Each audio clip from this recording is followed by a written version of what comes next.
Prof, the most skeptical Kenyans are comparing what we are seeing between the government and the World Bank and IMF to the structural adjustment programs of the early 1990s, which I'm too young to remember, but I've read quite a bit about. Would you say, would you agree, and would you say that in this direction now, the IMF and the World Bank have kind of a grip on the Kenyan economy? First, let me say that I'm impressed by my two colleagues here because they are very innocent. They are talking about how they can be helped either by East or West. None of them can help you. These fellows look at the personal interest. So if you want to save Kenya, go Kibaki. Look at what we can do right here. Kibaki got the worst economy, worse than this one. But within 3 months, he had streamlined everything. Now, let me come to your answer. IMF has never assisted any country. You surrendering to IMF for the Kenyan government is surrendering the people of Kenya to increase poverty and increase instability, because people will respond to poverty by creating so many problems that the economy is going to pay for it. So what we are doing here is we have surrendered to IMF. The IMF is actually now running the country.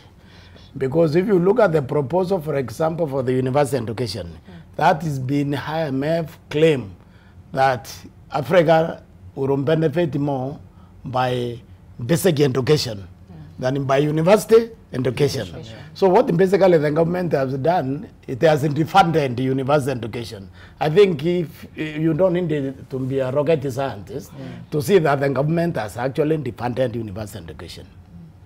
The program they have introduced, how would you identify most in Ninde, and those who are not in Ninde? Now, we have to remember, we live unfortunately in a country where corruption is our national religion. So it's going to be there. In fact, you are just opening doors now for corruption in higher education.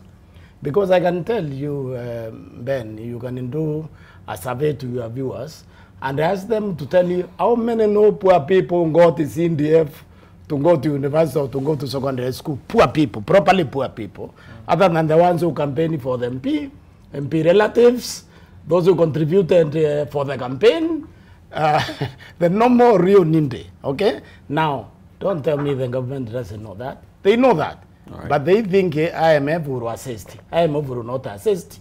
Will introduce corruption.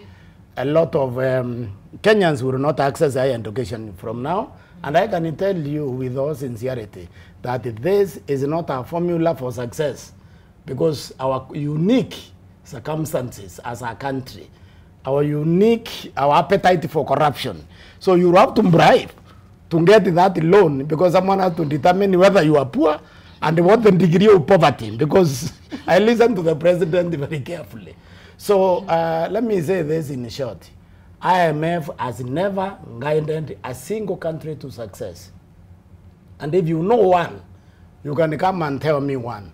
So what is happening here is, in my opinion also, is when I look at some of these proposals, me, I'm seeing a government that could easily be following into an interesting trap. There is something we say in governance should never happen. If you are CEO, and you happen to be the the most intelligent person in that room, you are in trouble. You need clever people before you who can actually guide you. Right. Something is happening here which is not understandable, but we will see as it unfolds. We are going to see slowly how it unfolds. But IMF has never guided a single country to success. Under Mwakili, what's your view on this? Is the IMF coming in a bad thing necessarily?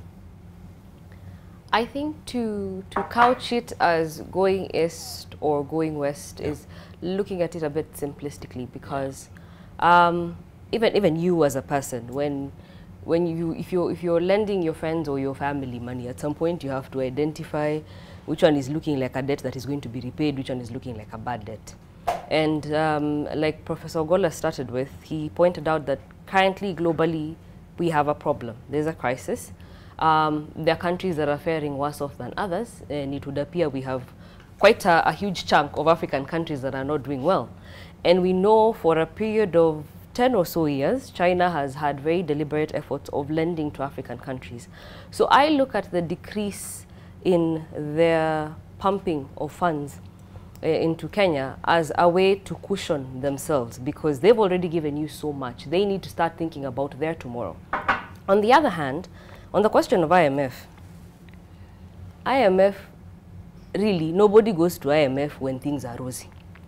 IMF will usually check in when you're in a crisis.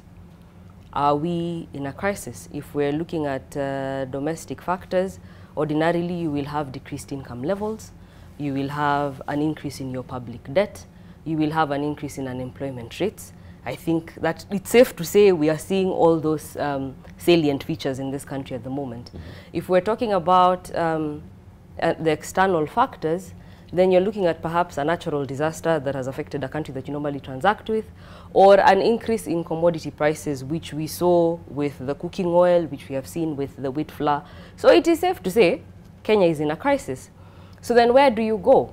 Now, the loans we're getting from China, by and large, were project-specific loans. When you're in a crisis, projects are not your priority. Getting to a place of stability and sustainability is a goal. That is, this is why you say, this is where my young people say poverty is the enemy. Right now, poverty is the enemy. We're looking at sustainability and stability.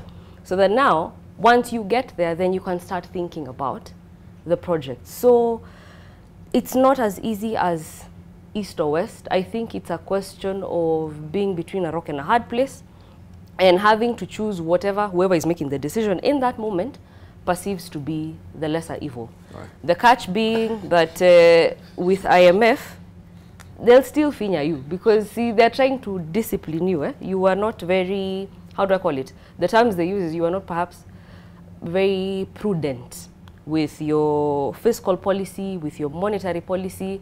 So then, because they are he who pays the piper calls the tune. Yep. So because we are running to them for help, they get to call the tune. As to whether or not we like it, that doesn't really feature. The minute we've subjected ourselves to their mercy, then that doesn't really feature. Right. Actually, if there's a government who want to help us, they can.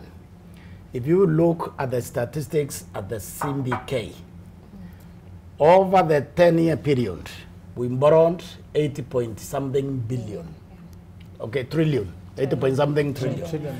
But you look, Parliament has approved 5.6 trillion to pay the same debt. But the debt, that money is not reflecting on the debt. It's like we never pay. It's like we are only been borrowing without paying. So if you look, and I'll send you, we did some analysis before the election, which I would like to send you. Between in June 20